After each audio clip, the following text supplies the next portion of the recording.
Fala campeão! É um prazer recebê-lo para mais um episódio emocionante. Nesta ocasião, mergulharemos na história que justifica o reconhecimento da Sociedade Esportiva Palmeiras como campeã mundial. Para responder esta pergunta, precisamos voltar no tempo, mais especificamente ao ano de 1950, no fatídico dia 16 de julho, no icônico estádio do Maracanã. Nesse dia, o Brasil amargou a derrota na final da Copa do Mundo para o Uruguai, diante de sua própria torcida, com cerca de 200 mil espectadores presentes. Essa derrota abalou profundamente o país, dando origem ao famoso complexo de vira-lata, uma teoria elaborada por Nelson Rodrigues.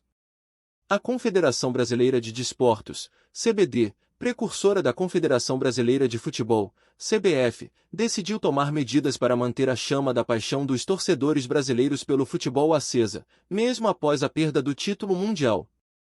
Foi então que, em 1951, organizou o Torneio Internacional de Clubes Campeões, nome verdadeiro da competição, que aliás, é o que está gravado no troféu. Este torneio reuniu os principais campeões nacionais da Europa e da América do Sul. Agora, vamos aprofundar nossa análise deste famoso torneio. Mas antes de prosseguirmos, não se esqueça de dar like, se inscrever no canal, comentar e ativar o sininho para receber as notificações.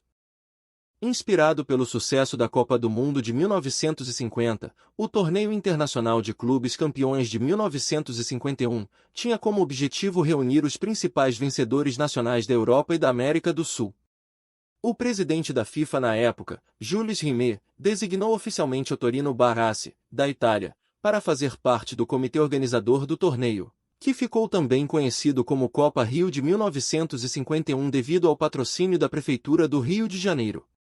Barassi já havia desempenhado um papel nos bastidores das Copas do Mundo de 1934 e 1950, e anos mais tarde, ele se tornaria um dos fundadores da UEFA, desempenhando um papel fundamental na criação de outra competição famosa e contemporânea, a Liga dos Campeões.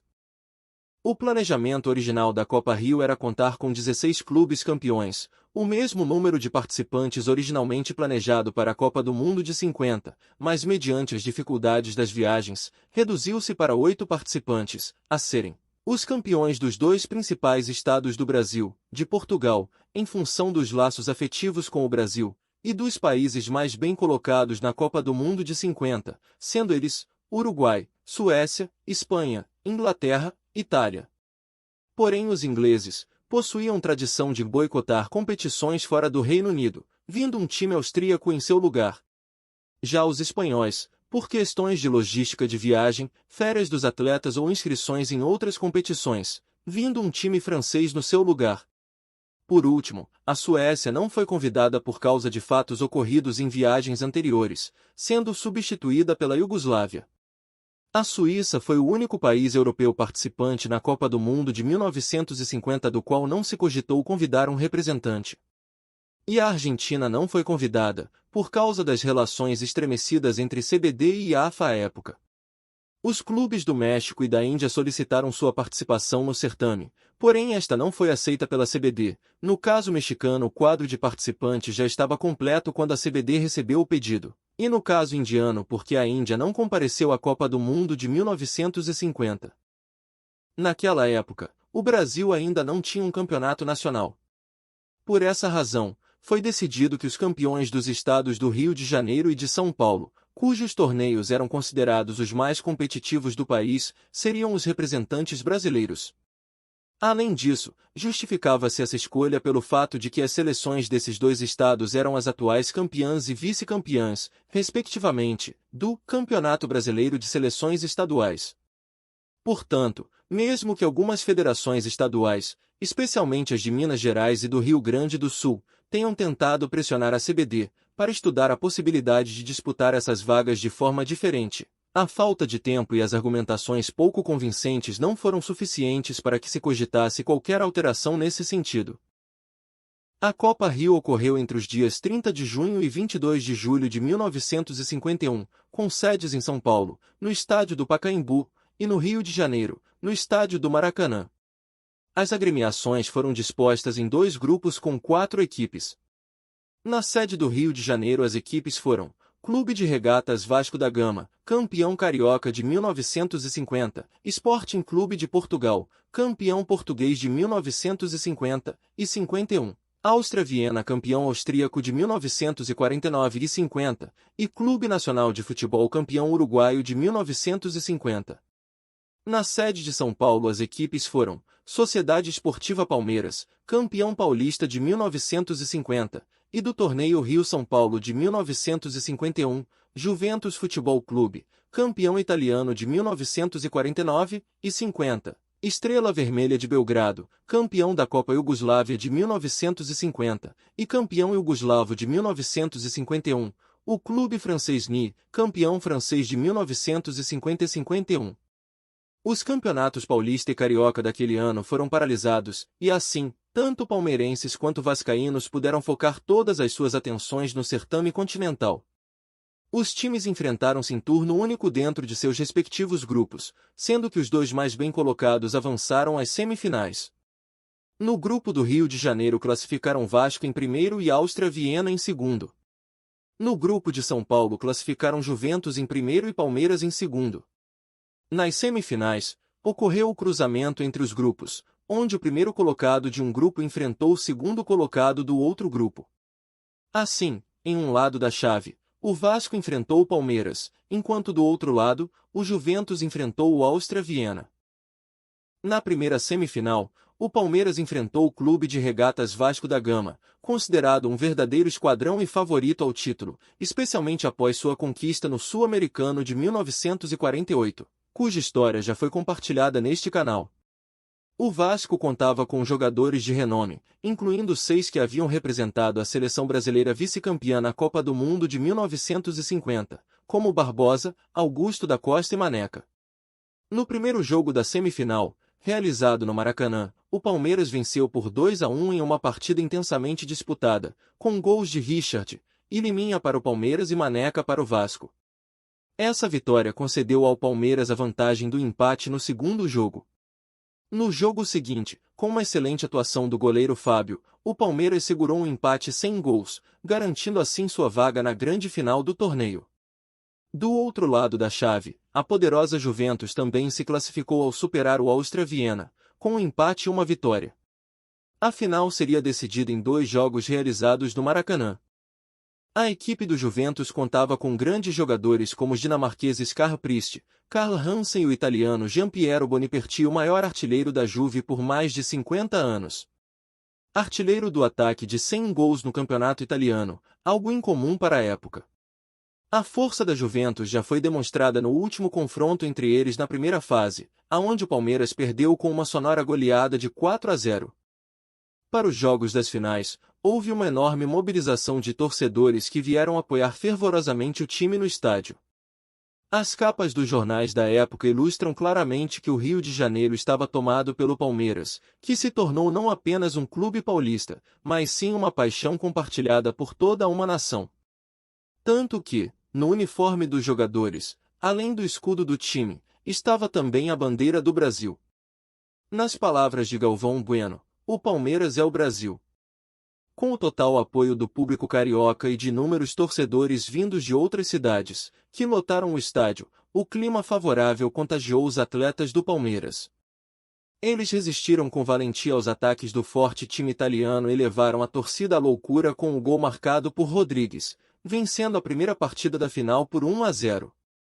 Na segunda partida da final, o Palmeiras, que contava com grandes craques como Jair Rosa Pinto, que já havia jogado na final de 1950, Valdemar Filme e Liminha, entrou em campo novamente com a bandeira nacional, relembrando a famosa arrancada heróica de 1942, sob os gritos de Brasil!